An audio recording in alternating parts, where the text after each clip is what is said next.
Sean Rabb joining us with more perspective on this historic election outcome. Sean. Yeah, it was a sweeping victory for Donald Trump and the Republican Party. The victory leaving no doubt there are fundamental flaws with the Democratic Party and its message.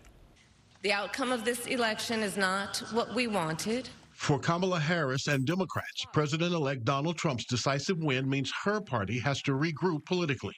Well, I think that regroup is an understatement. I think we really have to take this election and a couple of previous elections and turn them upside down, look at them inside out. Matt Engel is founder and director of the Lone Star Project, Democratic consultant.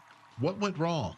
I think what a lot of it is that we talk about a lot of we issues, a lot of high-minded things that are important. They're important to the well-being of the country. They're important to the well-being of the world, but we don't talk about enough me issues.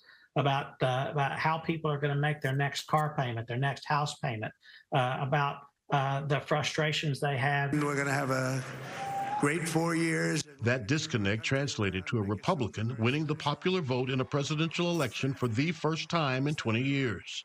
Winning the popular vote was not on my bingo card, and really to win this big and even to know on election night. So that just, the scope was not what I was expecting. Republican consultant Vinnie Mancilla worked on the Trump campaign, creating some of Mr. Trump's biggest ads. This was a change election, and you had Trump as the change candidate, and I think Harris did her best to try to run away from the status quo to be, hey, I am the change candidate. I'm not Biden, who you didn't like. But I think still people associated her with the current status quo, and she just couldn't get away. Part of that change, Trump making significant gains among voters under 30, as well as Black and Latino voters. It's on us that we weren't able to present a set of policy positions and candidates that people would choose. By and large, the things that Latinos care about and the things that traditional Republicans care about, there's a lot of big overlap. Family, education, opportunity, jobs, those kind of things.